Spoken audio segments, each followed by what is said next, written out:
트럼프 바이든 말씀하셨는데 미국 대선은 좀 어떻게 예상하시는지 이것도 한번 듣고 싶습니다.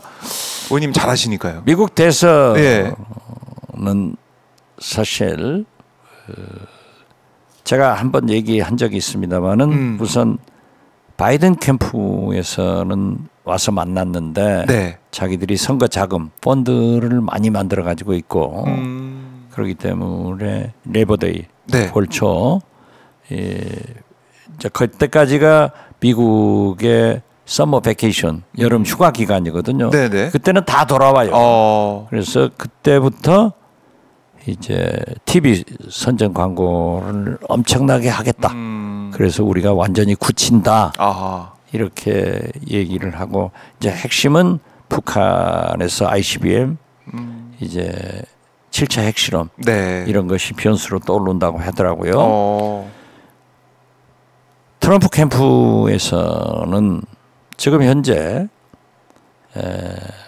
바이든 대통령이 반드시 네. 건강상 실수를 할 것이다. 그걸 기다리고 있고 두 번째는 네. 이스라엘 하마스 전쟁에 물론 미국은 이스라엘을 지원하지만은 바이든 대통령에게 큰 손 정치 자금을 제공하는 유태 사람들이 주이시들이 전부 하고 있지만은 그게 트럼프한테 넘어온다. 그리고 우리한테는 잘 안 알려졌지만은 미국 대학가의 반 이스라엘 데모도 그래서 자기들이 유리하다 했는데 이게 이제 총기 사건이 나서 네. 트럼프 쏘았는데 그냥 쓰러진 것은 바이든 쓰러지고 벌떡 일어선 것은 트럼프인데 전략이 다 뒤집어졌습니다. 또 코로나까지 이렇게 걸리셨다가 빨리 쾌차하기를 바라면서 아무래도 민주당의 후보 교체가 있고 네.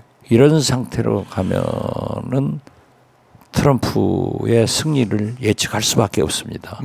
그러나 네. 민주당에서도 후보 교체를 한다고 하면은 지금 4개월밖에 없잖아요. 그러니까요. 3개월밖에 없는데 제가 볼 때는 해리스 부통령을 내세우면은 지금 현재도 트럼프한테 떨어져요.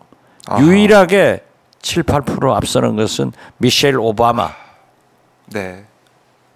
가 있기 때문에 그런데 미셸 오바마는 자꾸 안 한다고. 그러니까요. 그래서 거기를 설득해서 내세우면은 상당한 게임이 될 것이다. 그래서 지금 보면은 수미테리 미국 CIA 지금 기소를 했잖아요. 네. 그러면서 우리 국정원하고 문제가 있다.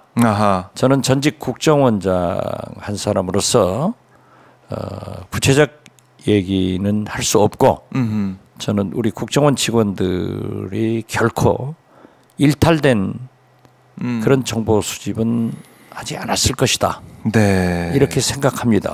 그러나 미국 FBI가 11년간 쫓아가지고 증거를 수집해서 나왔는데 왜 지금 나왔을까 하는 것은 왜? 어느 측이든지 이 미국 대선 캠프에 좀 지나친 접촉을 하면은 못하게 하거든요. 네네. 이런 것도 아닌가 생각을 하면서 어떻게 됐든 제가 전직 국정원장으로서 이러한 일이 벌어진 것은 저는 대단히 유감스럽다. 네.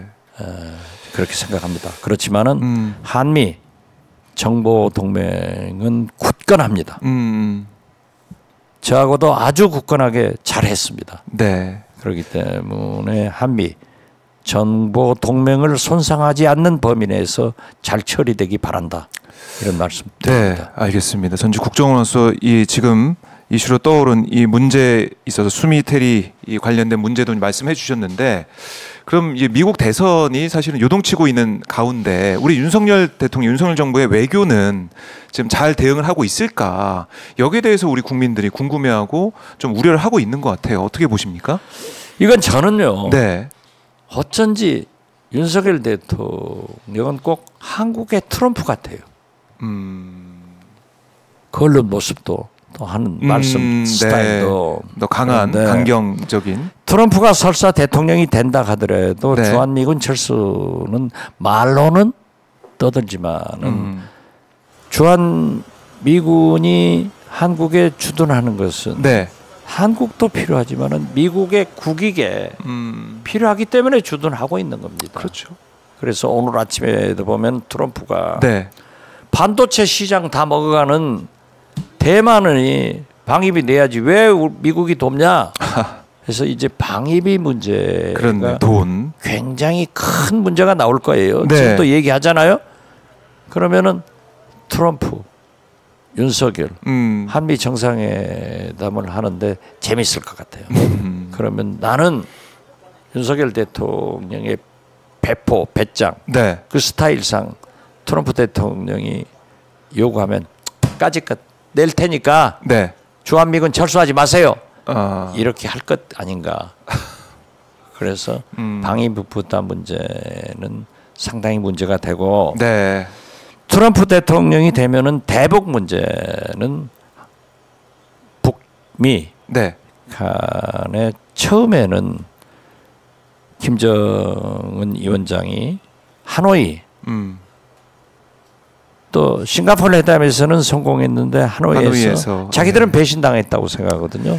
그 이후에 너무 그 기억을 가지고 좀 호락호락하게는 안 하지만은 네. 결과적으로는 북중 대화는 시작되고 나는 네. 트럼프 대통령이 평양도 방문할 수 있다. 그래요. 예. 그랬을 때 네. 우리 우리는- 윤석열 대통령은 예. 어떻게 될까? 이분도 잘 바꾸니까. 잘 바꾸니까. 또 그렇게 해야 된다. 그럴 수도 있어요. 그래요.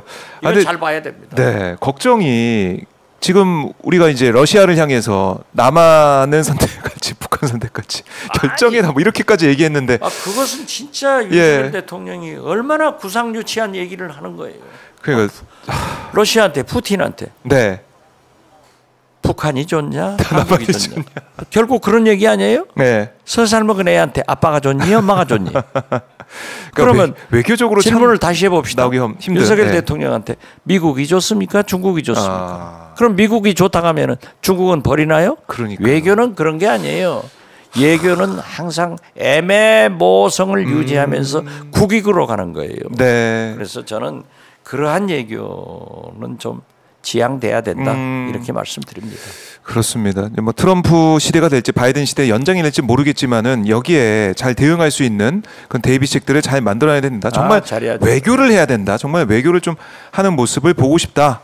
그렇죠. 그렇기 네. 때문에 김대중 대통령은 4강 우리 코앞에 세계에서 인구가 제일 많은 미국, 일본, 중국, 러시아가 있고 러시아까지. 예. 돈이 제일 많은 미국, 일본, 중국, 러시아가 있기 때문에 네. 우리는 외교만 잘하면 돈도 벌고 평화도 있다. 그만큼 외교가 중요한 거예요.